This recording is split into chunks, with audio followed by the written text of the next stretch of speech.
River. Oh, really? Yeah, and I spent my childhood in it, fishing when we weren't working. You know, we went fishing, we went swimming, we camped on the sandbars in the 70s, and so yeah, when the opportunity came, I Jake, I think so. a great way to end my career because I feel like I'm going to go. There you go. Well, we'll Jake, be I out think tomorrow. we're about ready for delayed attendance for a couple participants, and Kristen's gonna take a seat at the table, and I think that's everybody we. So, non-rain time, which we've been in a drought, the river is almost entirely, it is entirely fed by reservoirs. Oh, no, there's Water plenty of room, quality Ricky. is Please, join us. We got lots of chips. Yeah, we're good. You can see down more down. because all the sediments are up on the walls of the reservoirs. But when it rains and the non-point source made comes cookies off too, the so landscape, which is everything. So when you over-fertilize, everything on the streets, the oil, all of that, farm fields, So it's mostly that's when it's that and bad. not the sewage that's put in. I know. I forgot there were cookies. No, because those are highly regulated by the EPA. It's not the wastewater treatment plant, it's the non-point. It's all that. When we were working, so I'm old enough that I actually walked hard, unfortunately, by the group that we're on. It's just Toll House, there's nothing special. Yeah, we should. It's just the recipe on the bag, they're homemade, it's the recipe on the chicken.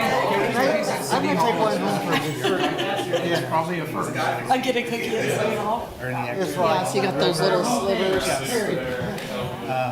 And what I heard then was is that the Army Corps of Engineers wanted to let you like 2 fish a year It's out of it. It's and Kansas Department of Health and Environment, and there's still a consumption advisory from All right, Jake, whenever you're ready. Is that? Okay, great, we'll go ahead and begin then. PC. Welcome everybody to the third steering committee meeting for the Lawrence Loop project. Apologize, I can't be there in person tonight, but between the team, we'll be able to take care of everything, I think.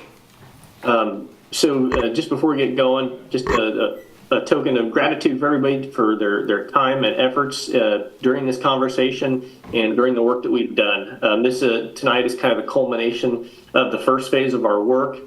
So again, just thank you everybody for your time. And then before we move on to take a look at the agenda, just want to remind everybody to speak into the microphone, especially staff or consultants who may in the room, if you're going to speak, to jump up to the podium. That way Kurt can get the audio.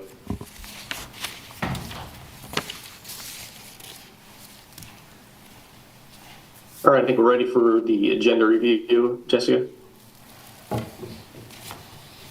Maybe. There we go. Great. So just taking a look at what we hope to accomplish tonight. We've kind of started on number 1 there. Number 2, we're going to talk about the river alignment discussion. We're going to go through the summary of feedback from our second steering committee, or pardon me, the second public meeting in the online comment form. We're going to discuss about other options that may be a possibility and how they fit into the project. And then we'll culminate in hopefully a recommendation. And finally, we'll just talk about next steps. Great, so here's a slide we have seen before. So we were in phase 1, community engagement and concept design. Again, the goal here that we've had from the beginning is to put together a concept for a RAISE grant application.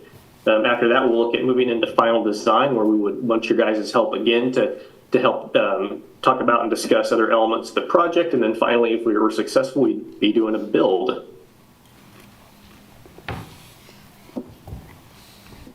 All right, so the river alignment. So as you recall from the end of our second steering committee meeting, we had a concept to close the loop that included both the street and the river alignments.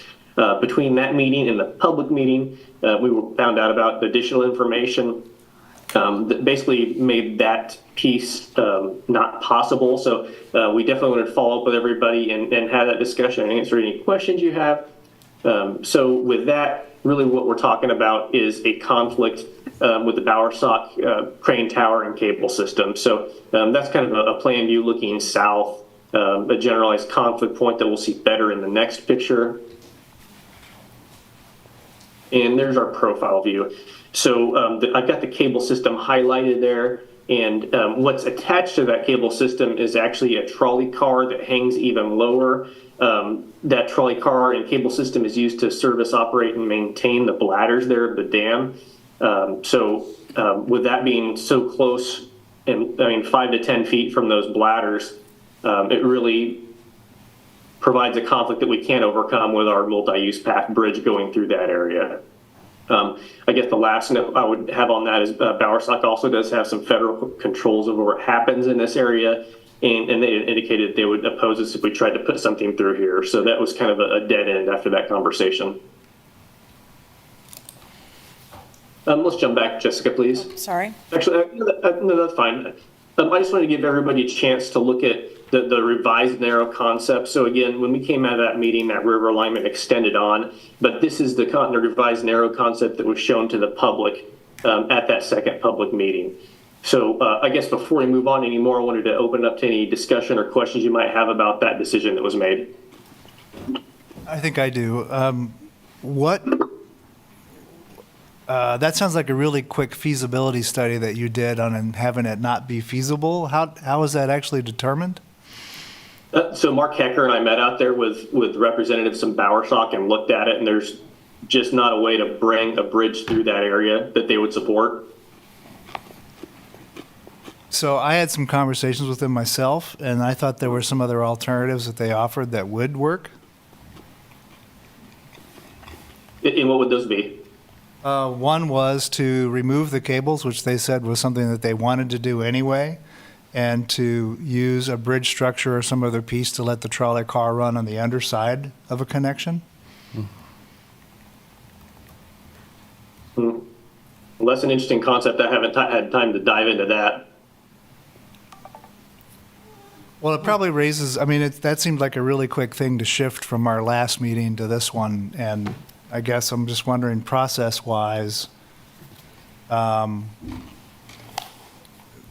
it work with the grant? If we showed them something that we wanted to do, I mean, obviously nobody's really done a feasibility study on any of these things, right? So all of this stuff could be challenged from a feasibility standpoint. So wouldn't you show them what you want to do? And then, and I guess the question is, can you go back to them after you try to make something work and it is deemed unfeasible by actually working through all the traps, costs and everything, and then go back to them and say, well, here's where we are. We'd like to, change our concept design a little bit to work around these feasibility questions, or is that possible with this grant?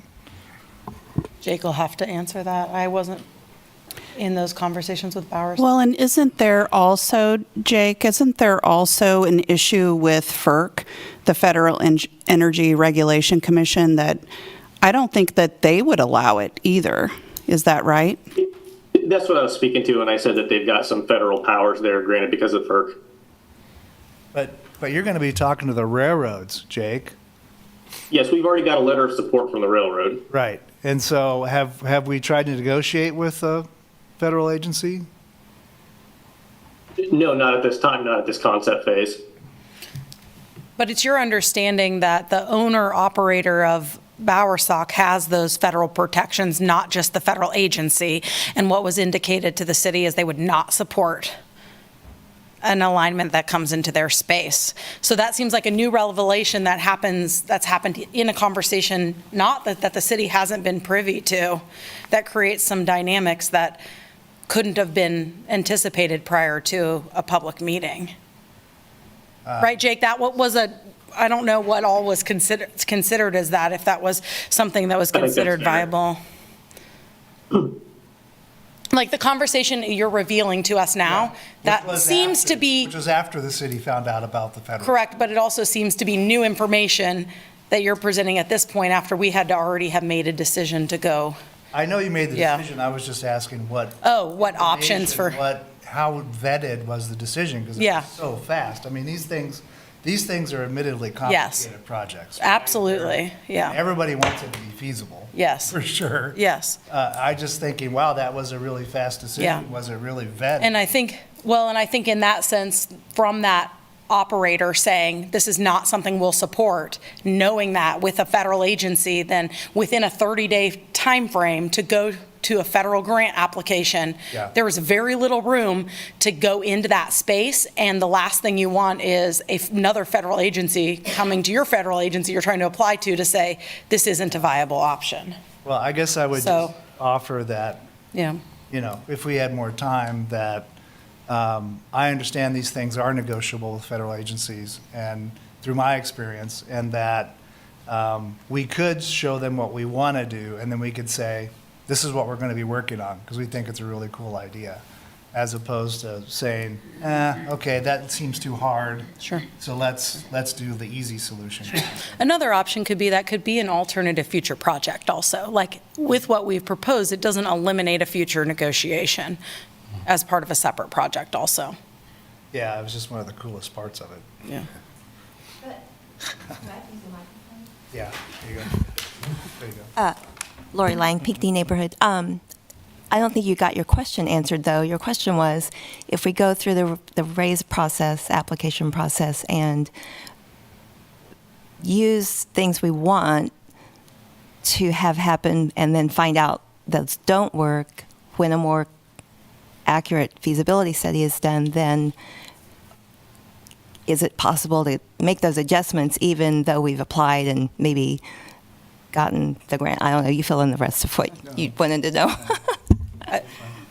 And I think the answer to that is we don't know. I think we'd have to make that decision, and we're trying to navigate this situation with the best available information we have with a compressed timeline. Ideally, we would have brought that information to you before we had that conversation, and that maybe would have changed the tone of the original conversation. We didn't intend to set it up that way. So I think in that sense, when we get, let's table that, because I think in part of this conversation and some of the comments that we heard also, there's other things we'll need to consider in terms of other alignments we heard. If you read the feedback from the study and a lot of other ideas in terms of, where the river crossing is and those sorts of things. And I think we have some concepts to kind of talk about in context that this may also apply to. And then as part of result of this kind of final process, when we get to the end, we're looking for your formal recommendation tonight about the approach we should take, recognizing we've already put something on, we're at a short timeline, and this is going to go to Multimodal Transportation Commission next Monday and the City Commission following that. And so we have a little bit of maybe this ability to do that, but the window is narrowing to talk about that competitive application. So I was just, Yeah. I'll shut up now, but I was just challenging Yeah. the sense of Sure. expediency to go with a solution that may not be what we want to shoot for. That's all. Sure. Okay. Sure. And I think that's fine. It puts us, we would have never brought, it would have been more ideal had we had all of those facts that we could have brought to you as the steering committee, to have that as a vetted part of the conversation before we had made a decision and had to change it before we went to the public meeting. We were working on the best information we had at the time, based on what we thought was practical and feasible to proceed with. Absolutely. And So- if we had a report from an engineer that said, I've looked at it, I've Yeah. talked to the federal agency, we've tried to work with Yes. it, it's not feasible, Correct. then that'd be a different. Correct. we I don't understand have what that you're saying. luxury, and- Yeah. Okay. He had a question that I thought was kind of interesting. Like, I'm guessing that if, in the design process, if we specify we're going to use galvanized bolts, and in the end we have to use stainless bolts, that kind of leeway is flexible. How much, do you have any sense of flexibility around, like, how broad strokes can we get? Can we say, our proposal is like, we would like to have a river crossing element. We'd like to build on top of existing infrastructure. We would like to achieve these goals. And whether the bridge is at this specific latitude or that longitude, whatever the nitty-gritty details are, get sussed out later. Yeah. Do you have any idea? Do you have any idea about the sense of that? You got to prove you can build it, right? And so I'll let Scott answer that, and then I'll maybe add to it. So as far as that goes, you're looking at project readiness, and we need to define what the project is, and we need to have a clear scope of what the project looks like, and build out the kind of the funding schedule and the plan of here's all the organizations that we need to talk to. We have certain portions of the project are construction ready, shovel ready to go, and as we're building this phase, we can get the next section designed, we can get through all the roadblocks before we get to the next phase, meaning like Corps of Engineer approval and all the railroad and all that stuff. But when we were talking, like we got a letter of support from the railroad. So that is one barrier. We still got to get through the process, but they're on board with it. So to answer your question as far as how you need to define down the details, we need to be able to tell them we're going to commit to doing this because this is what they're going to spend their money on, and that's what they're going to expect to get, in return. So we don't have a whole lot of latitude to just pick up the whole bridge and move it to another spot, I don't think. But I don't know if that's really possible in the idea of just project readiness, because that's changing and redefining the scope if we're moving the elements around. Okay. That's Does that great. make sense? Yeah, that's good to know. And I think hopefully we'll answer some other questions about that as we get into the presentation and talk about some of the other RAISE components when we talk about these other concepts and whether or not we believe they're feasible or not based on what RAISE is looking for. Okay. Point of order. Are you taking public comment? Jake, at this steering committee meeting, have you taken public comment? There's been no public here before. I know, but I'm asking the project manager that. You're muted, Jake. We cannot hear you. I apologize. I'm fine with the steering committee making that decision. Okay. Quick poll straw. Would you like to accept public comment at your committee's designation? General consensus, raise your hand if it's yes, and then we'll set some ground rules, like 3 or 5 minutes, and decide if it's on every topic or once at the end, or how are we going to do that? Generally, we do it at the discretion of the chair. I don't know that you've appointed a chair for that decision, so. I'm just raising my hand if we're. Support. Okay, so in support. I'm fine with that. Okay, there's general support for that. One time, multiple times? One comment? No more than 5 minutes? 3 minutes? 3. 3 What's city minutes, commissioner? okay. Yeah. You may have 3 minutes of comment. You can choose when you want to do it one time during the meeting. Right now. Okay. Can you please start a timer for us, Michael? Thank you, thank you. My name is Michael Allman, bicycle pedestrian advocate for 30 years. This is a project, access to the river, as we all know.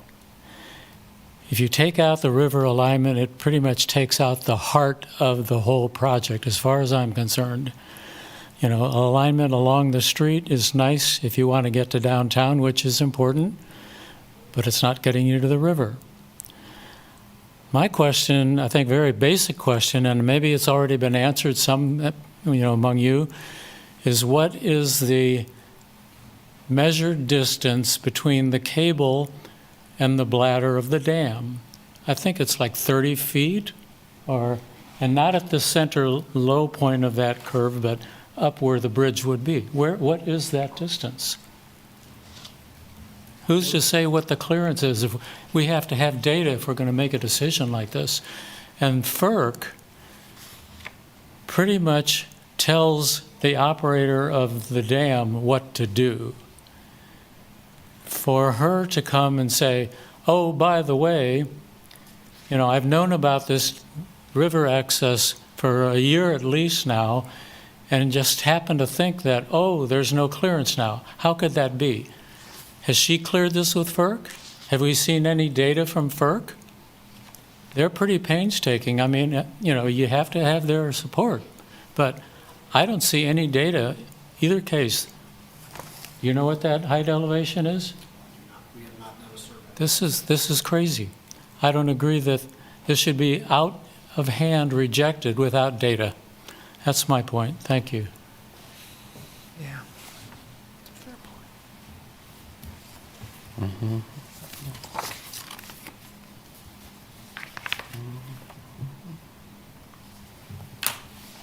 Okay. Are we prepared to continue to talk about the options and alignments when we get to that portion? Okay. In regards to this chosen one, I don't remember this being an option in the previous committee meeting.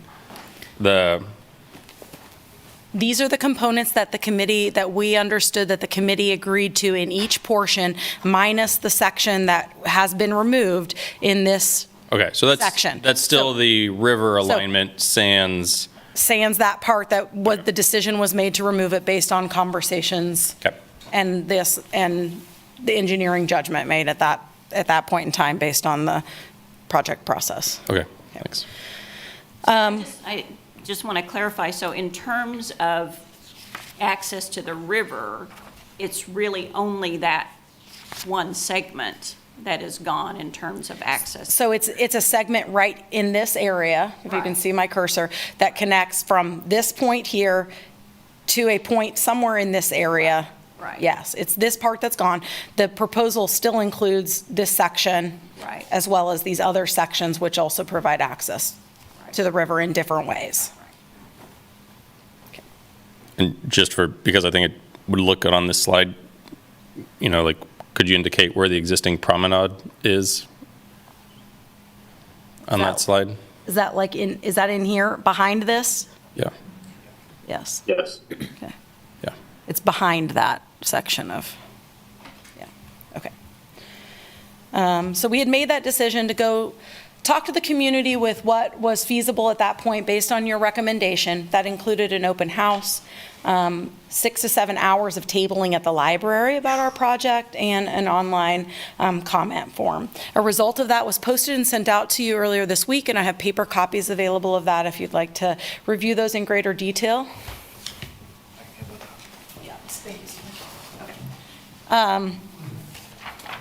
Again, we really found identity back to these values that we've identified in the first phase of public comment when we asked respondents, do you have any final comments about this proposed project? So again, there were concerns about safety, particularly the elements and crossings along the street connection, things about lighting and personal safety in some of the connections where you think about just environmental design.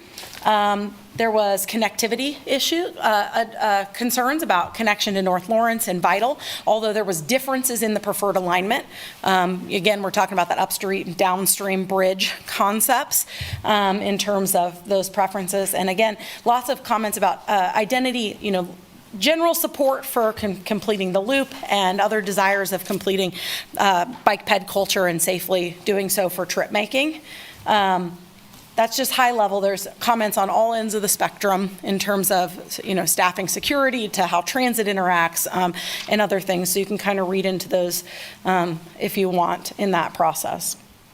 And we asked about, again, for the design, we're looking at concepts still, right? And so as we get into the design, I think some of those things like the crossing enhancements and what other approaches are taken on the street alignment in terms of raised crosswalks, or you saw there's a comment about pavement like a beautification crossing markings like the North Kansas City one, signage, emergency support, adequate lighting. There's a lot of concerns about in terms of the project at large about those elements that will be included in future design. We wanted to kind of get an indication so we can be able to understand what needs to be addressed in that next phase. In terms of connectivity, recognizing the dynamic connections of built environment and comfort for all ages and abilities. And you saw that people talking about accessibility, people talking about taking their kids, those sorts of comments. And then back to the identity, this art history, making infrastructure highly attractive and visible in the community. And I think that's part of the whole vision that's really come about with this project as part of that conversation. I'm going to let Jake talk a little bit about some of the other options that were proposed as part of this process and what our considerations or we feel like need to be part of the conversation at this point. Sure. So with the elimination of part of the river alignment, there's been a lot of discussion as to what other options may be on the table. So I wanted to frame that discussion with the constraints that we're operating under, because I think it's important to realize that we do have some constraints. And we'll go into these all in further detail, but we're talking about, is other concepts supported in our adopted plans? Do they fit with our budget? Do they fit with our schedule? And then what else do we need to be thinking about? Okay.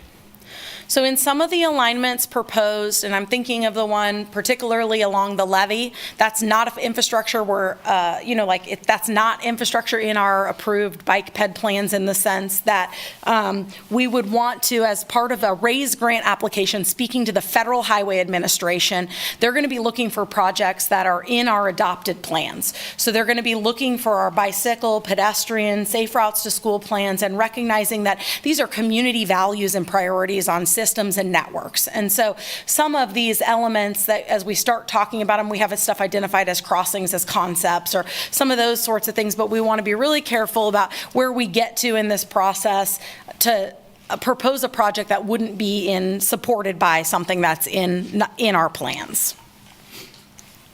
Another consideration we've got is what can we fit in the budget. So again, our maximum ask with the raise is at $25 million, and the some of those narrow concepts is 20.7. So there's not a lot of flexibility there. You'll see that we revised the river alignment from $6 to $1.2 million, and that's reflected in the total. Again, schedule, Jessica spoke to this earlier. We've got 3 business days before we take this to Multimodal Transportation Commission, 9 days before it goes to City Commission for approval, and 17 business days before the application needs to be submitted. Other considerations we got to work with, and I was going to have Scott speak to a couple of these. Yeah, so we talked a lot about, the benefit cost analysis. And so we think it's all been kind of the idea that there's really only room in the budget for, say, cost for one crossing of the river and all that. But even with taking out the river alignment, it does reduce the cost of the overall project. We're still improving safety by doing the route. So the benefit cost analysis, we feel that's actually going to help out that portion of it and score higher because we're spending less money. It may not be the preferred option, but it's still getting from the grant and from the connectivity portion of it, it's doing what we're proposing it's going to do. It's going to still increase safety. It's just going to make the benefit cost analysis more competitive from that standpoint, just from that sheer cost perspective. And then when we talk about compelling to the RAISE grant, just like Jessica talked about, are these in our plans? We never had 2 alignments across the river, in the plan to begin with. So adding another one now is less compelling. We're already making a connection and have multiple connections serving the same purpose, reduces, in our minds, the overall compelling port from the federal review standpoint. Yes, it takes away from the iconic view of the project, but again, the feds, they're looking at, are we completing the stuff that they are pushing their agendas, and does this meet their agendas? And that's how we could be more competitive. And then, we talk about maintenance, that overall maintenance to, keep 2 bridges up to speed. There's annual maintenance costs. There's biannual bridge inspection costs. There's all this other stuff that goes along with maintaining those massive structures. So we have to take that into consideration. And, we also talk about it's not completely off the table. We're just talking about it's not in the time frame and everything that we have for this portion of the grant. It's really hard to, we need to just make a decision and get going, or we're at jeopardy of not having a good, complete application. So it's not that we can't still do those other elements, it's just gonna be really hard to do it and get funding for it in this grant application. So I don't wanna speak for the city, but I'd say, it's not that these are off the table, it's just not gonna be, we're asking for support that it's not necessarily part of the project of the grant portion. So. Point of clarification, you said adding another one in doesn't make sense now. Another one? Oh, I was just saying that during one of the conversations, they're like, well, you're taking away the riverfront connection. Can we add back the other bridge. And we're saying that doesn't make sense from a financial standpoint and a connectivity standpoint. Two bridges, you're saying? To having two bridges. That's all I'm saying. Okay. So, any other questions or anything that I can answer for you there? Is that what you're looking for? Well, and I don't know whether you're the person to ask or not, but so where there's the orange, the light orange dot where the riverfront access ends. Yep, sorry, there you go. So there's not a way of, from there, getting back up to the, what was the Riverfront Mall. There's not a way of getting back up to that structure and. It's a deadhead trail. So it is It goes up there and then you would turn around and come back. So there's a canoe, I believe there's a canoe access point and some other amenities along that riverfront access as amenities as part of the project. But as far as, that's just the portion, it doesn't make that connection on across, the dam. Okay. And I mean, and we had shown early on the possibility of having a pass-through through the mall, that.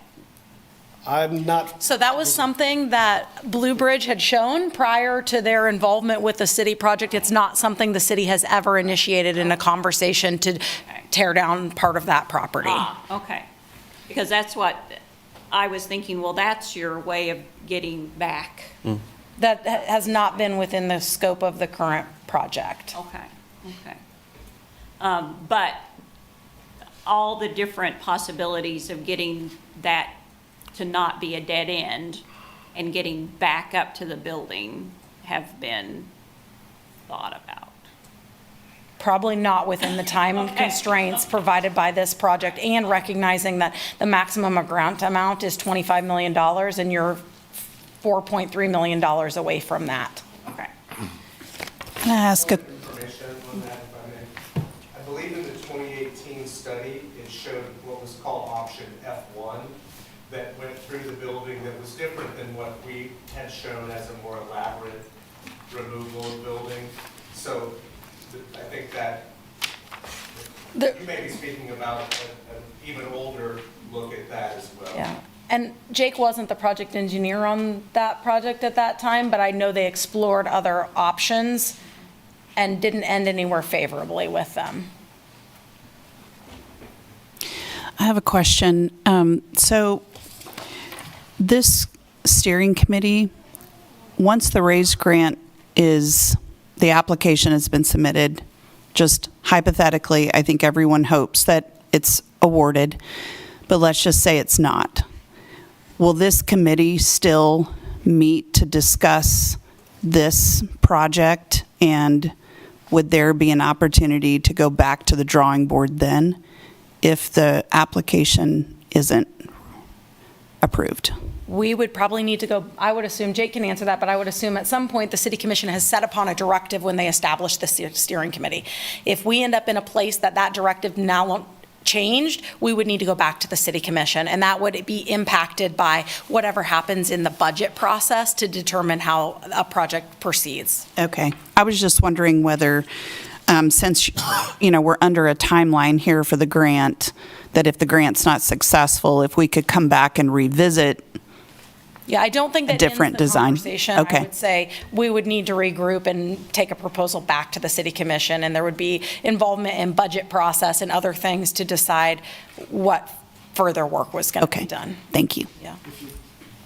Yeah. Also, they just don't deny the grant. They'll give us feedback on what we could do to make the grant more competitive, and that would be kind of the process the city would go through and see, okay, is it viable for us to fill all these gaps to Address whatever to issues. address whatever. And I mean, you spoke of communities you knew of that worked 2, 3, 4 times to go after programs like RAISE to get, before they were successful at getting funding. So So this is not a one-shot. It's not a one and done. No. it's, no. The grant requirements can change. So I would say the current administration has favored in the RAISE application process more bike ped projects than have ever been favored in these type of federal grant applications. That can change as politics change and as federal transportation programs change. And so you are at risk for that, in the sense that delaying your opportunity for this could be a changing environment that you can't predict. So don't shoot me when I ask this question. Have you thought about delaying it a year? Jake, you want to speak to that? Obviously, that's a thought that has been bounced around. I think that is kind of up to what happens here tonight with the steering committee. I'm kind of interested to see what recommendation we land on. Yeah. I mean, it's one of the considerations. I think you could also say we're going in this direction. It gets us moving forward on the needle. Then it allows you to get feedback from Federal Highway, from the Federal Highway Administration. If you're lucky, you get funded. I mean, there's so many variables in this process to know how you're going to be lucky to speak to the scoring system. Depends who else applies from Kansas and how all the state distribution works of projects on a national level. There's so many variables as you start to look at it. To know how you're going to do in any one time is hard to predict. Right, and I write a lot of grants, so I just feel for you. This is a big grant, and getting that feedback is sometimes what makes a successful application. So you would basically be not doing that, and you're going into it again now with another year having passed, recognizing that we've been in this process quite a long time already. So that's a decision you could make, though, or recommend to make. Well, thank you. I really just wanted to know kind of what your timeline and expectations were, so thank you. I have a question also then.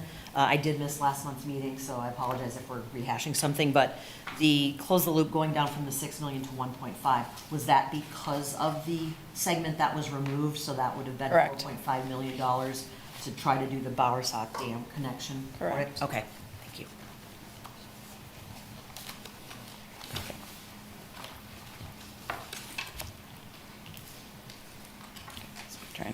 So that's kind of where we're at in the recommendation based on what we took to the public and where we're at for your discussion and conversation tonight. We have put that already on the agenda for Multimodal Transportation Commission with the ability to share what the results of tonight's meeting is. We'll be looking to take your recommendation to them, along with whatever staff recommendation ends up being as a result also after this meeting, and then to City Commission with the possible RAISE grant submittal.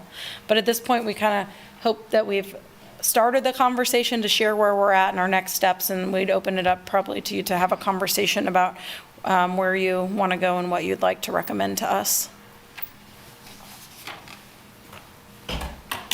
And I'll This is put it back. This is Chris Tilden, representing Lovell Douglas County. I mean, I agree to some extent with Michael that it's disappointing that particularly reading a number of comments about how the proposed downtown alignment, presents a lot of concerns related to conflict with automobiles, particularly for people on bicycles.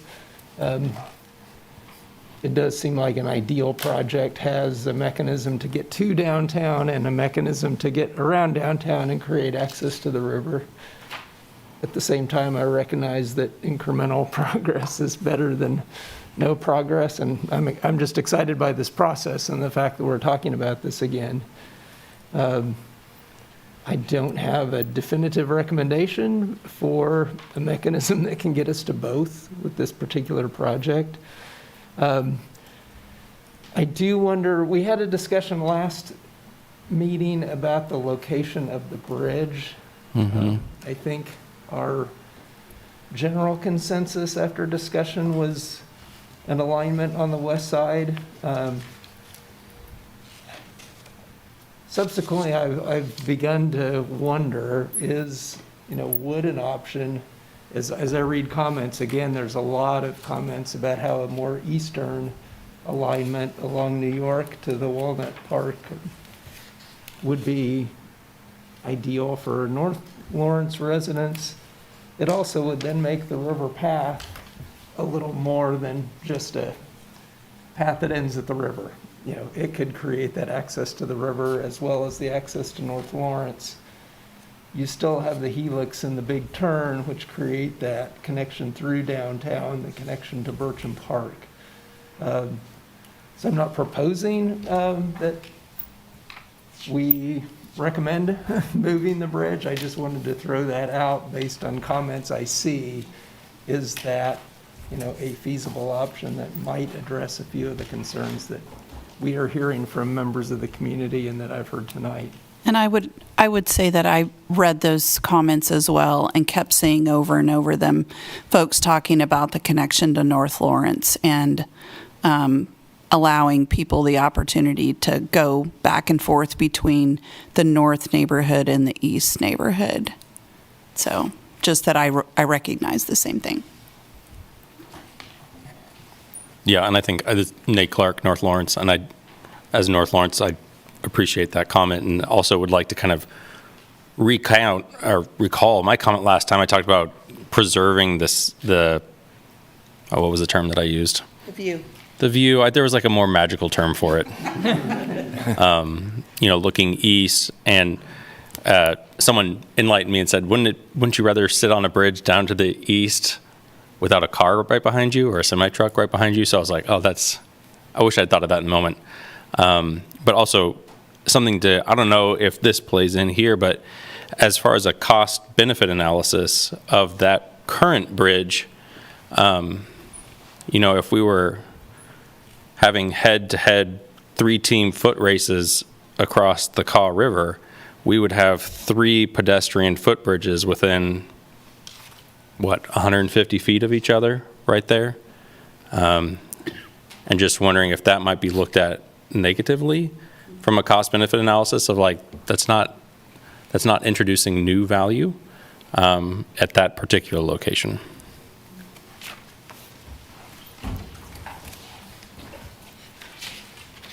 It maybe does for bikes because, bikes can use the sidewalk, but those bridges are designed for pedestrians only in those pedestrian sidewalks. Bikes can bike on them. We've changed the rules because it's part of the central business district. But based on design standards for engineering, they are pedestrian facilities. Yeah. And bikes would belong in a shared lane environment. So that's in terms of the federal perspective of those kind of. Yeah. I don't know. I'm just trying to think through what your comment is. I definitely feel it's not a bike. It's not designed for bikes. Yeah. Yes. Going across that. As a comment relative to that, I don't want to sound too much like a contrarian here, so I'll introduce it that way. But I think one of the reasons why we ended up with the bike path up here and not down at the eastern ones was that partially, I think, Jessica, you can correct me if I'm wrong here, but I think the grant says that the connectivity that they're looking for, it says a lot of stuff, but the connectivity they're looking for is to things that people need to get to, things like libraries and swimming pools and barber shops and things like that.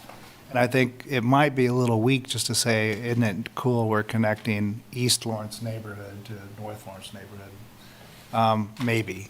And then I do think actually we are connecting the North Lawrence to the downtown here. It's just, it's like a few blocks up. It's the same thing. And a bike, that's like 30 seconds or something. But, and I also think that the point about having a bus right behind you, I think that's a super valid point because that's how bad those bridges are now to cross. Now, they're really not very pleasant to cross. But I think this Orange Bridge, just like the one on the east, both would solve that problem because you're away from them, you're probably lower than them, you might not even hear them or see them because they're up there. In that case, both of them, I think, would be important, even though you're right, they may look a little redundant. You'd have to make that argument pretty well, I would think, in the grant to just clarify why that bridge is in either location is important qualitatively. But. Yeah, and I'm Andrew Holt from the Downtown Lawrence, Inc., and I apologize. I was not at the last meeting, so I didn't hear all the arguments. But I would say regarding the downtown, the Vermont or in that area would be more valuable. It's more of an activity center. It also has the potential to be even more of an activity center. So if we're trying to connect people, that would be the most, I think, meaningful point. That's where we would be coming from. Did you say you had some options you were going to show us, though? Other alternatives after the last meeting or not? No. No, I said that somebody submitted or talked about alignment options in the narrative text and drew some other alignments. I think that, like taking the levee, putting a bridge all the way, there was some other stuff that I think is way outside of the scope of what we're talking about for this project, and presented some other, we thought, conflicts to ADA, like not being able to pave the levee and other things like that. So we're happy to entertain any of those if you have questions about why we weren't presenting them, but they, in our mind, were outside of the scope of the intent of this project. Outside of the scope. Just tell me what that means, outside of the scope. So in this situation, when we went back to the values that we decided to talk about, which is crossing the river, connecting this section of Loop Trail, but to the values of safety, accessibility, those sorts of things in terms of also the values the grant is looking for. So things about, the cost benefit and some of those things, like this takes us in a completely different alignment, where when we say on this project, separate project, future planning, like what other things, these other elements and some of the other asks. Somebody asks for a shared use path, I think, down from where you cross now at, to go into Central Business District and, south into downtown and other things. And I think many of those other requests we would consider outside of the scope of where we're looking for this project, in the sense that they may be other network improvements that should be addressed in bigger bikeway system planning, which we anticipate doing and starting in fourth quarter of this year. Okay, thank you. Yeah. Jackie Becker, Parks and Rec Advisory person. I am wondering, since it says it's 10 million for the bridge to cross on this side, was there a cost analysis done if we had not selected the bridge that connects? Would it be cheaper, or how much would it be to cost?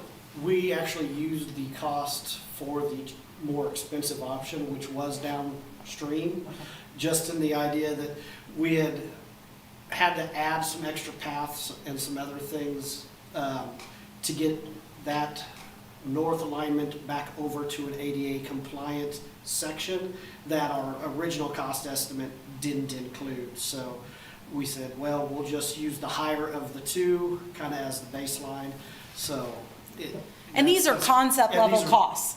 They're pretty detailed. Yeah, but I mean, they're detailed, but in the scheme of things, like, that we've rounded and Yeah. you're building the back end support for them, but. Right. yeah. I mean, there's a lot of, dotting i's and crossing t's before we come down with a real engineer's estimate.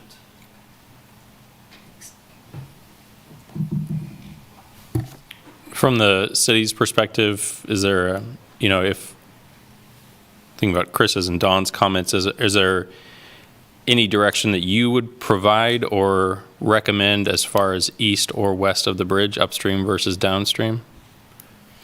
Well, I think we tried to present some of those concepts, the trade-offs, the pros and cons to you last time. I think that we felt like that was our role in that space, to allow you to have that conversation with that comment and those decisions. Jake, you may have something specific to add, but I don't think from that perspective that we, besides providing you kind of what the public sentiment was and the values and some of those pros and cons, that I don't have a personal preference. Maybe Jake does an engineering preference, but I think we really viewed that as your role.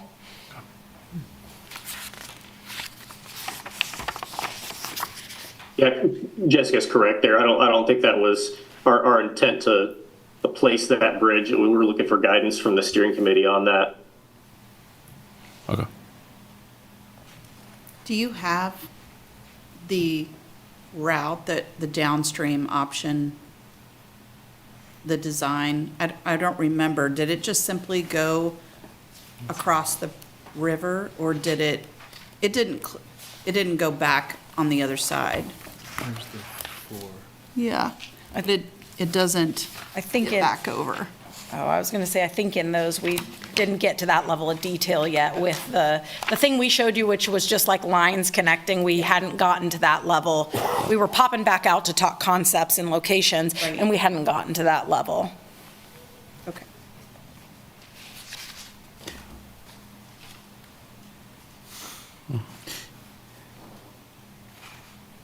Was there any thought given to just dropping the dead end portion of the connection and holding that for a later time? Because if it just dead ends there, I don't know that you're really getting much. Sure. So this is Jake. So that is actually a separate trail project that we had in the works and is already designed. We were intending to build it this year. But it became apparent when we didn't have enough funding to build that moving that to the 2025 construction, including the RAISE grant, was kind of a smart thing to do, because it presents, and Scott may be able to jump in on how this would be perceived by the feds, but it's a shovel-ready project, so we can build that into our schedule that we can start spending money in 2025 day one, because this piece is designed. Okay. Well, and it has the canoe, where you can put canoes in and stuff, right? So it's not like it just dead ends and there's no purpose. Right, there are steps designed to go back up to the promenade, so it's not, there is some connectivity, but it's obviously not desirable. It also creates future opportunity. And so we did not design that portion of it, but it was just apparent, like we said, when you talk about project readiness, you have a spending schedule that you have to have all the funds obligated by a certain date. So we need to show the schedule that we can spend the money that we're asking for. And the good thing is that, it helps that project readiness component, but then it also frees up money for your future CIPs for something else. Because otherwise, you're going to be spending that money anyway because you were planning on it. So let's take advantage of the opportunity now within this grant, was kind of the thought process there.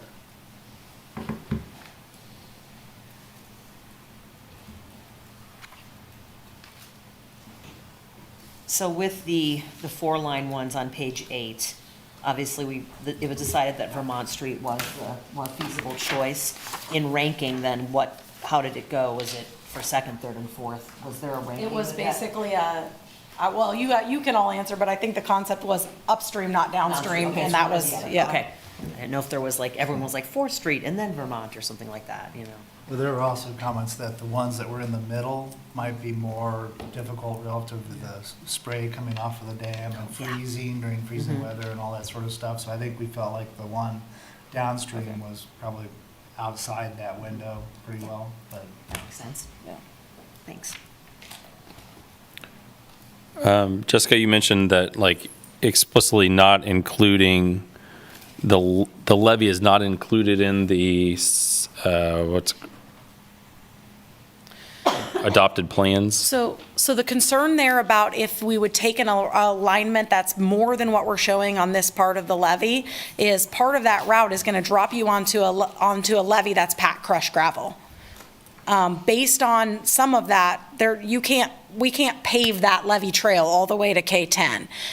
There is prohibitions, it's my understanding, in that based on our flood control, and so there was concerns initially to say okay, if you took it outside of the scope and you had a bridge that was downstream and then ran it up the levee all the way to I-70 back into the network, that you have now created something that's really more recreational in nature and less utilitarian in some sense for the grant, for the RAISE grant cost benefit. But you've also put yourself in a situation where you can't necessarily build that to ADA standards. And so the federal transportation approach to that is that's probably not an acceptable facility for bicycle and pedestrian trip making, in the sense that it's a federal highway project, not a recreation project. Jake, do you have anything else to add there? No.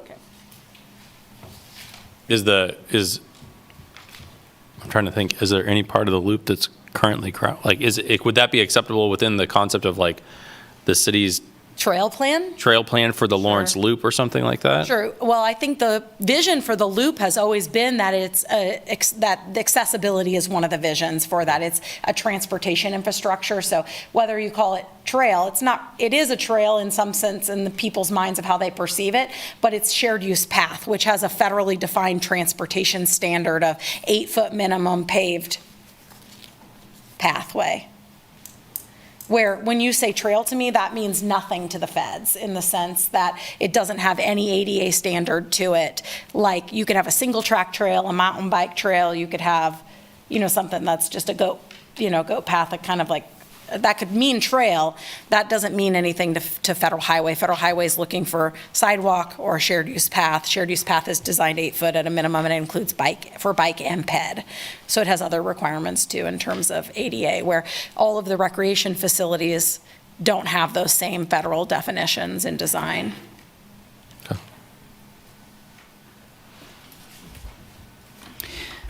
So I'm just going to see if I'm on the right page here. Basically, we all pretty much agreed that 2nd Street and 3rd Street options we weren't interested in.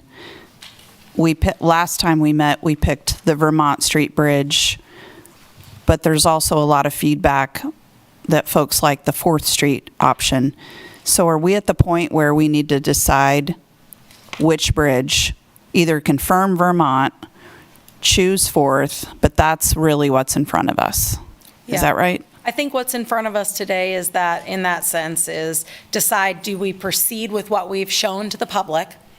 Do you change it, and then which is this? Do we have a situation where you change it, and now what do we do? Because we've taken one thing to the public, and we are running out of time. Do you get in the situation where you said, okay, because of these changes, we no longer support you pursuing a grant application? I think that's a viable alternative if you wanted to go, you edged at that, if you wanted to make that decision. Those are the type, I would say those are probably the most reasonable of options. Of course, you could probably throw something else out there that may surprise me.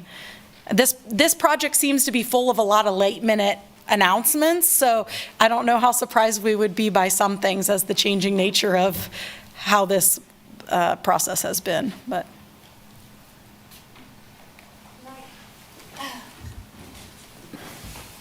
just to clarify the grant process, is this an annual thing? And it's always got this deadline of February? No. 28? Or no, they moved up the deadline on us this year. So that was part of a factor that happened in this process. So RAISE is part of the bipartisan infrastructure law, and Congress funds it at a certain level for a number of years. So they could decide not to fund it. Some years they may not fund it at such a high level. They could change the program goals. And that's all based on politics in terms of what happens in that political spectrum. The bipartisan infrastructure law had this as a new program. It really evolved, though, from some other federal programs that have been like it in the past, but with new focus and energy on bike ped, safety, economic development, some of these higher level things rather than just simple road and bridge projects, which some of these funds in the past have really looked at funding those sorts of things. Especially if you look at the most recent award winners for these types of projects, it's a lot more of these types of projects. But they could decide, you're in this game, right? Like they funded bipartisan infrastructure law so long at these levels, and you don't know. Is that 1 more year? Is that 2 more years? Is that 10? So the process of applying comes out of city funds, or, what pays, or what? Yes. Okay. So the city budget in the capital improvement program, there's dedicated money for this project to go through the process we've been through now, which is to hire our consultants to aid us in this process of writing a grant application. And that's the agreement we have now with to pursue that work, and that's the work we're hoping you help guide us in that work. That's a specific scope of work and a specific set of money. So it goes back to the question, if we decide to do something different, we might have to go back to the commission. So to go forward, given that we have had changes, but take that part that can't work out and proceed. If nothing else, it's budgeted for to proceed. We'll get an answer on the grant application. We'll get feedback that can help for future applications. It seems like that's where we need to go. It's just keep going forward, even if we have to come back again and even again after that, that we'll learn through the process and hone in on things that we may not yet know that we have issues. This is Chris Tilden. I mean, I think I agree with Lori. I mean, there are a lot of benefits to this proposal as proposed. The access between downtown and North Lawrence, the big turn in the helix presenting a option other than at grade to get across the railroad tracks, I think is a real benefit. Having better access to the river, albeit it's a dead-end trail, which I think is unfortunate. You know, I think a lot of us are probably struggling because the proposal as shown here, you know, doesn't really present a compelling option to complete the loop, which is, if you read the comments and you think about, you know, a lot of the discussion over the last 10 years is how can we complete the loop through downtown. I don't think this is a terribly compelling vision of how to get there, but it does create incremental opportunities to continue to build for the future. I would hate for us not to apply for a grant and have the opportunity to get feedback, see where we have strengths and our weaknesses, even if we are not funded. Yeah, I would agree with that. And I just had a question for clarification. If we did go with the upstream option, I'm looking at the drawings. I'm not great at looking at drawings. How does it connect with the downtown if you're using the, let's say, the 4th Street option? Have we gotten that specific yet? Well, I think if you would put a bridge, you're saying in this alignment here. On the 4th, yeah. Yep, and then you would come back, this is how it would connect to downtown, is this section, this yellow section would still be part of the planned section. Yeah. This is the close the loop section. Okay. So it would connect into downtown in the sense that this is the bridge and here is the connection to downtown, is here's a crossing here, and then you would end up somewhere in this network and need to cross here or here. Yeah. Okay. Yeah, I think you'd come, I think of it as the train station. Yeah. Back there, you'd come out just a few blocks east of Mass and a few blocks west of Pennsylvania. Okay, great. So I think I'm kind of agreeing with Chris that this grant seems very specific, that it's tying into things like transportation and ADA and accessibility and again, how to get to the pool and the library, what makes it important. And so I guess what I would ask or say is, you know, this seems like something we should do now.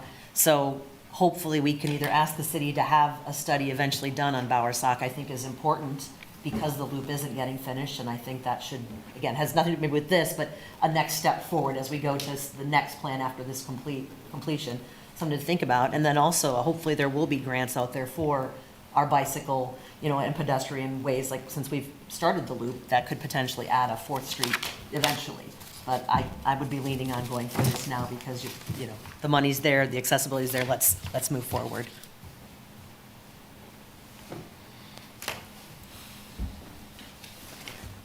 So I think, wow, wouldn't we all aspire to being the people on that committee that got the riverfront loop closed, right? I mean, that's what I would personally aspire to, and I would think all of us would. So to be the committee that didn't get that last piece put in place seems unfortunate.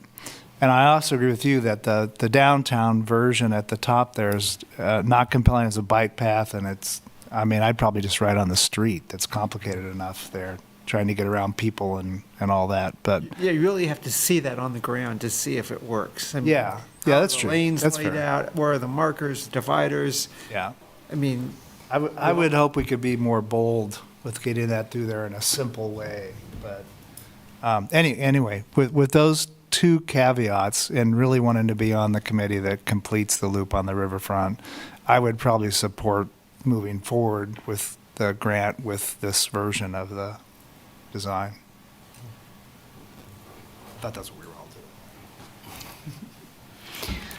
I think that small progress is still progress. And so seems like you've come a long way to try to get this far. And I wouldn't want to stop your forward progress. Not interested in stopping what you've already worked so hard to try to do.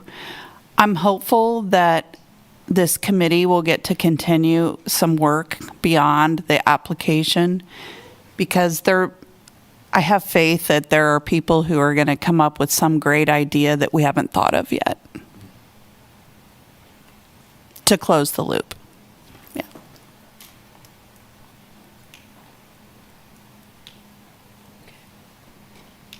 Do we need a motion to accept this narrowed concept and to give you our blessing to pursue the grant? with You the may, narrowed concept? you may proceed, yeah, I think you can proceed to do that. I think there's general consensus. I'm not hearing anyone opposed to proceeding in that way, but you may formally do that if you. Could I ask the question, though? I'll I'd oppose. still like to hear from Yeah. these two. Yeah. Yes. As, you know, I think the two things that resonate with me, one is just that, like, I look at the current river option and I don't see anything different than the current promenade that's there. And I've been down that promenade, and we stopped going down that promenade probably 4 or 5 years ago. There's just, as far as, I know trail is a loaded word, as far as trails and places to move my body, it's a neat place. It's right along the river. And it's, I'm 6'3", 250, and it doesn't feel safe, you know, sometimes. So I look at that option, and I understand that it's slightly different to go down below. That does not look like a progressive, a big enough change there from the existing promenade to get me excited. And then I think the current bridge on Vermont Street, providing 3 pedestrian crossways within a stone's throw of each other does not, I understand it'd be a bike lane, dedicated bike lane or something like that. That doesn't strike me as like different enough. So we've kind of designed by committee back down to what's already in place. May I just make one point on that river front option though? Yeah. Is it accessible for everyone? Can somebody in a wheelchair get down there at a curb path? And is it ADA compliant? Can everybody enjoy those amenities down there? I think on the promenade it is. It's paved, it's probably 20 feet wide. But does it meet ADA compliance with slopes and grades and Yeah. everything? That makes it, It does. does it? Yeah. I haven't been down there. It's very flat. Oh yeah, let's go for a little team walk. It's right over there at night. I don't have my level.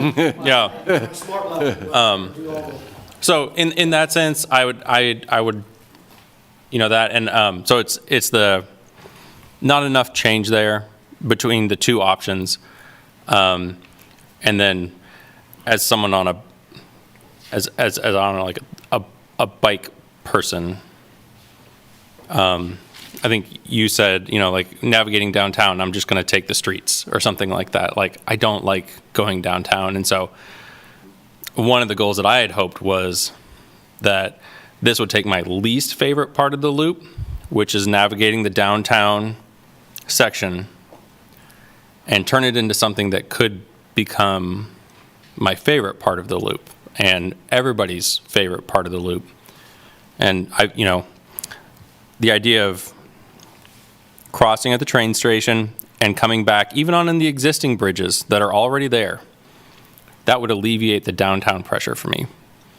And, you know, helixes, everything else, I don't really care, because I can come across on that western car bridge, loop along the south side of whatever that parking lot is, or the power station, and catch up Bertram Park and have minimal safety conflicts like car, bike conflicts and stuff like that. So if we need to get this through, that's great.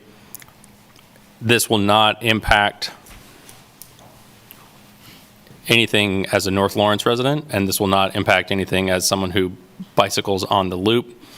And I don't anticipate it, me getting any like closer to the river and engaging with the river corridor. So that's from your bike riding. Why wouldn't it impact you as a North resident with the bridge coming across?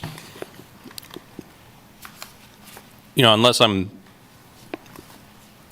on a bike and that bike path is substantially faster, I ride in on the levee. I'm just going to take the bridge across, as opposed to going further and doubling back or something like that.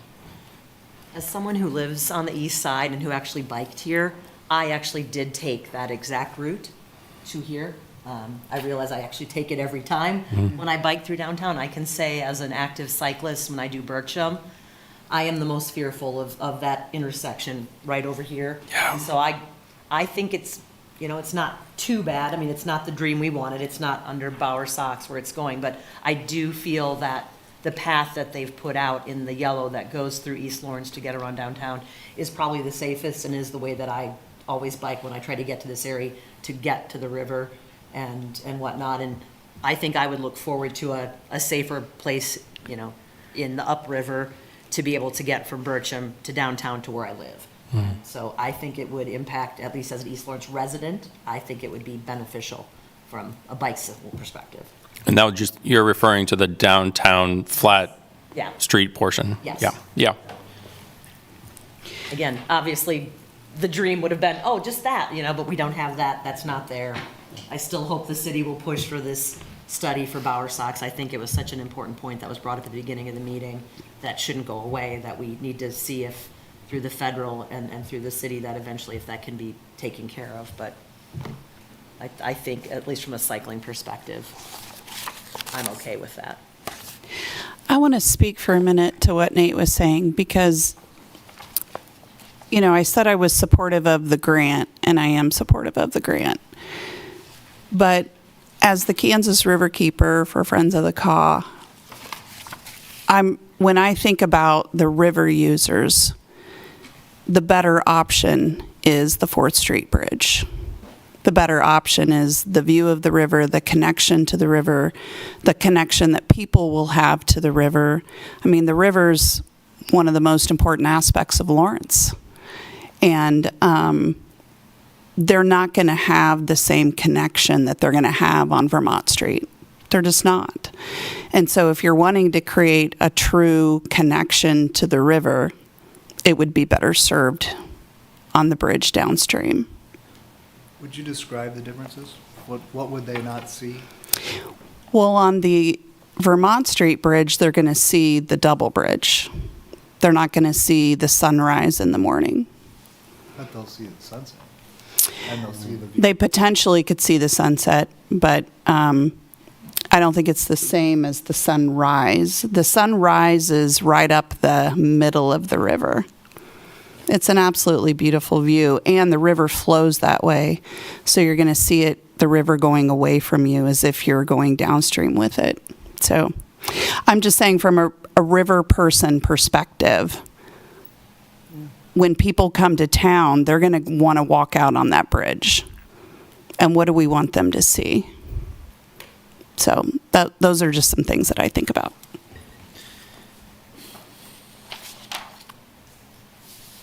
Chris Tilden, Louisville, Douglas County. I guess just to reiterate the point, there are a number of comments from North Lawrence residents who say we live east of 3rd Street. The old route gets us to the library, but really what would be beneficial is that connection from the east. I'm reading that in quite a few comments here. Nate representing that neighborhood feels like that is the more compelling option. I brought it up earlier. I think the eastern option. So I am compelled by the idea of thinking about that alignment option versus what's been proposed? I do want to ask everybody to think about the fact that this bridge is for the city as a whole and not for North Lawrence and not for East Lawrence. And so these comments that we get are, this is not a scientific way of gathering information. I suppose somebody could write a paper saying it was scientific. But I think, it's the catchment area that you've got. It's the people that are closer to the area that are more concerned about it because it's in their backyard. And I think if you think about it from a broader transportation standpoint, I really think that for the city, I think I'm not really arguing with your points. That's okay. For the city, I think that westmost version is the best. And I don't know if we've painted the picture of that. I mean, you're not going to just see the two bridges, right? You're probably going to be lower than them for a lot of it. You're going to see under them. You're going to look up east, and I guess I'm just thinking, not to be insensitive to the different parts of the river, but I'm just thinking it's like looking down one end of a toilet paper roll and then looking down the other end. It's the same toilet paper. I know. That was the wrong thing to say. A tube of some sort? I don't. Yeah, I think people that are going downtown, I like the 4th Street option. I think that has lots of appeal to it, especially from a cyclist perspective. And I won't go into why I think that. But if you think about people walking along Mass, walking along Vermont, are they going to traipse all the way over to that 4th Street location to go over the river? The answer is no. I don't think they are. They're going to use if you don't have the upstream bridge, they're going to cross the current paths along the bridge, right? And then the question is, if there's development, business, restaurants, all those kinds of things, where are they going to be? Well, they're going to be across from the Vermont Street Bridge. People would walk to that, Remember the Not necessarily. Levy Cafe? I mean, our community has expanded their central business district to include land on the north side of the river That's what bridges. I was going to ask the same question to you. Like downtown Lawrence, is it looking to expand to like Johnny's North, the sushi joint, like the east, the arts district in the east? Is it kind of like trying to pull those into the downtown? Yes, absolutely. And I would even say the Warehouse Arts District, hopefully in the future will be considered all part of the center. Taking my downtown, hat off and just addressing some of the really compelling points that have been made for the 4th Street or upstream.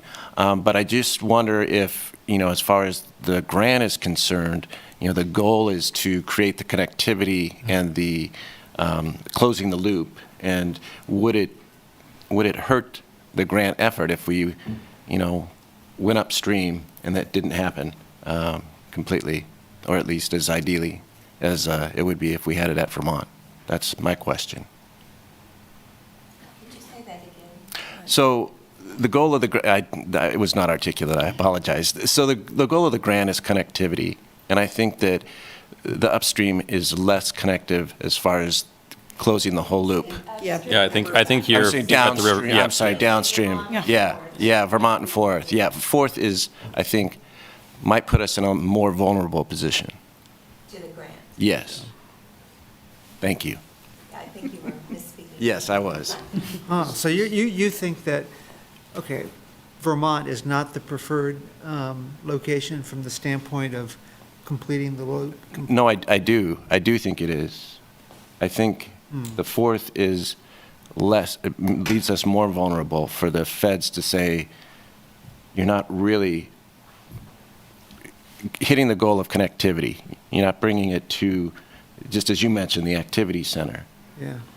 Yeah, it just depends what you mean. I mean, you have two different interests, right? I mean, as a cyclist, I might say, Sure. if I'm in the loop, I'd say, I can see 4th Street working, because you just hop over on 4th Street, go down, take one of the pass over, you avoid all of that congestion that's, Right. in that. And I get So that. that's great, that's really great. Right. On the other hand, in terms of connecting downtown. Right, exactly. So it's just, Perfect. they're different.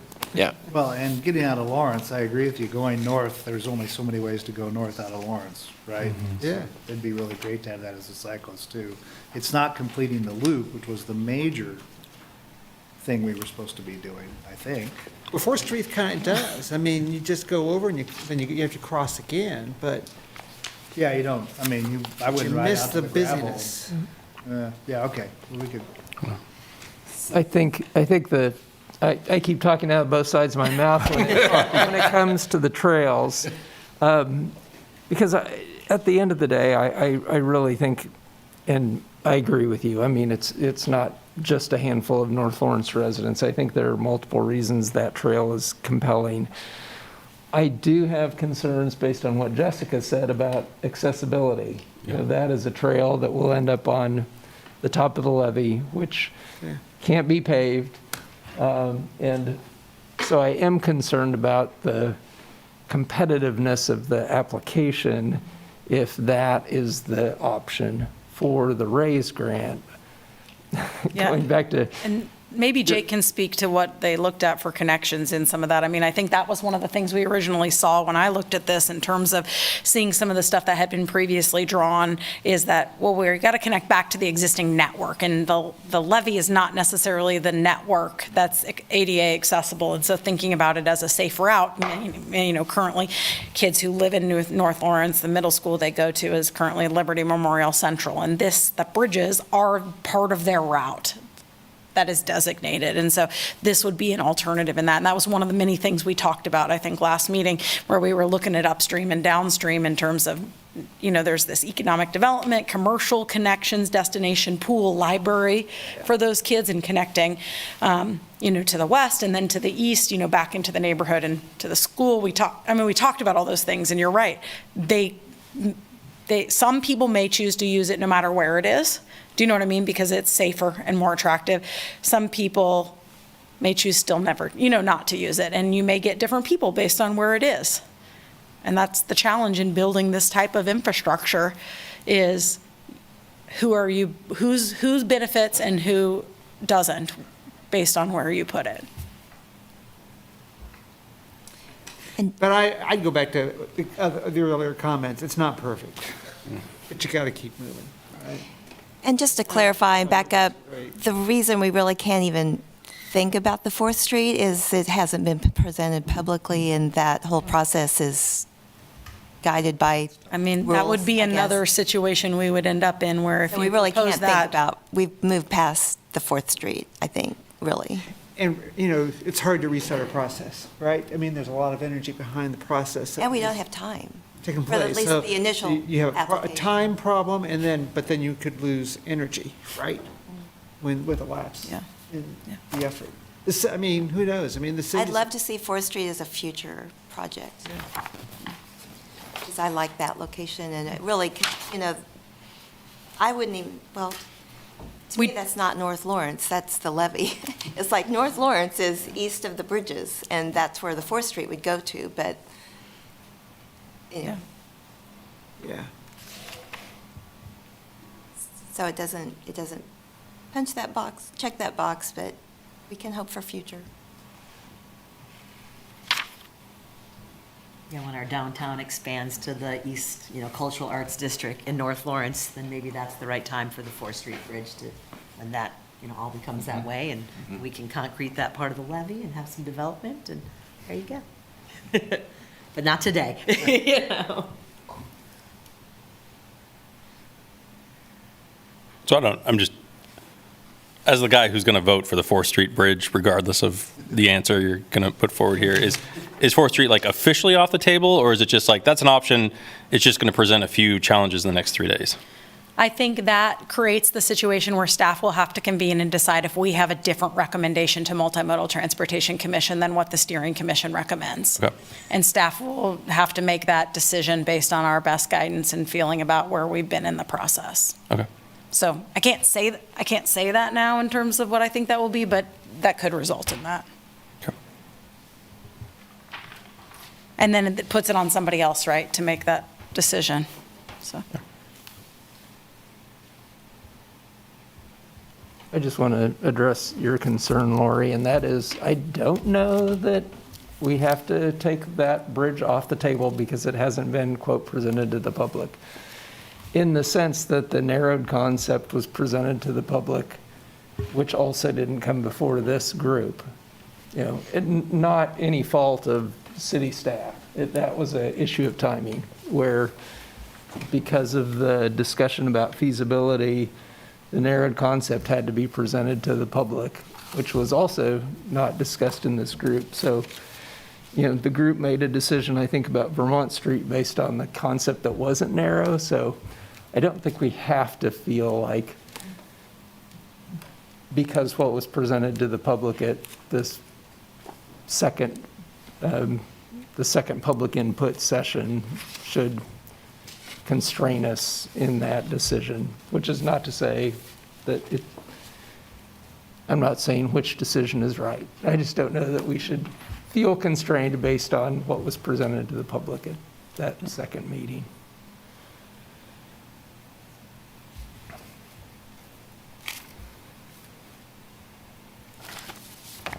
I don't know. Does somebody move a motion? I'll keep talking one more to the economic thing. Okay. And that's just that, like, you know, I have the benefit, I have 4 boys under the age of 11. It's a vibe. It's amazing. And that, like, this, like, I am doing this for them. Like, this committee showing up here, like, I'm thinking about them. Sure. And, like, I'm sure you guys have a, you know, a downtown Lawrence future plan, you know, and so I love the idea that someday, you know, on that, just north of that 4th Street Bridge, there's a parking lot there. There's a city parking lot just north of the existing Vermont Street Bridge. There's a parking lot on the southwest corner at the park. And there's a city parking lot on the southeast corner at that, the Riverfront Mall on the east side and stuff like that. So there's 4 public access points on a downtown that's like already constrained on parking, you know, and parking's always somebody's issue or something like that.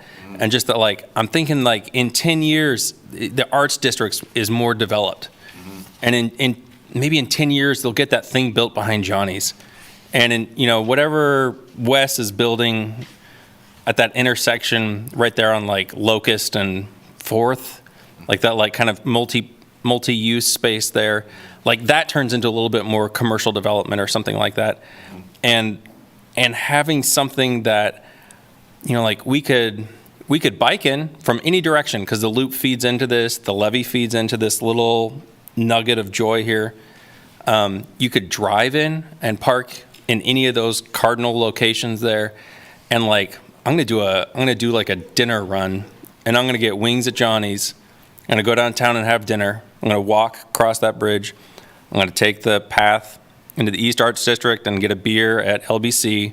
And then I'm gonna walk, you know, back and just kind of, like, do a walking tour of, like, the commercial hub. Not only is it like a commercial hub of Lawrence, but, like, dadgum, cross the river twice, you know, with, like, a slice of pizza in my hand that's gonna be a neat experience, you know. So, like, that's a future I would be excited about, you know, of, like, having that kind of both sides of the river. And again, I'm representing North Lawrence. Okay. Both sides of the river, you know, commercial development on both sides, and, you know, something that makes the value of being on the north side of the river rise up and have a place for the city to expand, because we're connecting the two. So, yeah, I think that's a great vision, and I think there's a chance it'll happen. Although major development in the East Lawrence neighborhood, I would approach cautiously. But I think that just as we sit here today, you know, we already have the assets that are at the Vermont Bridge area. And also, as long as we're talking about vision, there's been talk about possibly that's where a permanent farmer's market would go, and some other, that might be where the transit station goes. So your vision is great, and I would love to see it. I'm just saying that as we stand today, and then also with potential, the Vermont one also has a lot of value. Yeah. Side of the 4th Street alignment, or maybe.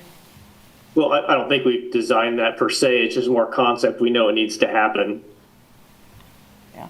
So I think Scott said he thought it was going to be more expensive. They probably looked at measurements, what it would take to do that. Yeah. We didn't get that. The cost portion of that, the difference when you're talking about $20 million, I hate to say 500,000 isn't much, but, you know, in the grand scheme of things, we felt that that wasn't a whole lot of difference. As Where far were as you the- looking at it coming back into, like the street network and then coming up I Elm? cannot remember Was it like for here sure. and then back up Kent, you Elm? might- I think it's shown in the drawings that we presented at the last public meeting. I believe we showed connectivity wrapping under. No, we did for the alignment for this bridge.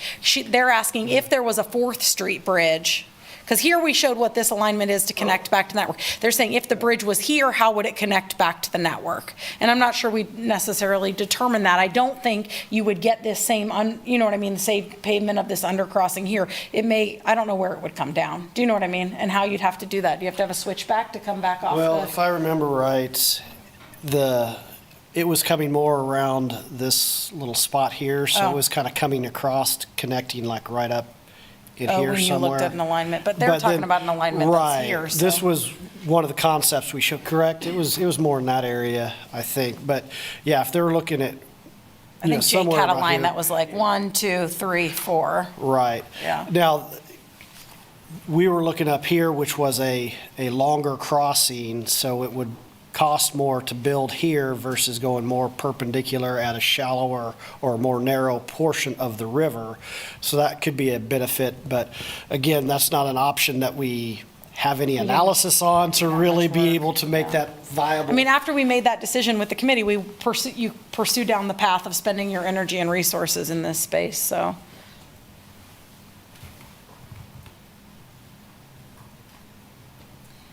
If we're ready for a motion, I would move we proceed with the narrowed concept Okay. and the application for the RAISE grant. Okay. I'd second that. Okay. All in favor indicate by raising your hand. Okay. All opposed, same? Okay. I'm only opposed to the location of the bridge. Yeah. so, Not the grant. Okay. Okay.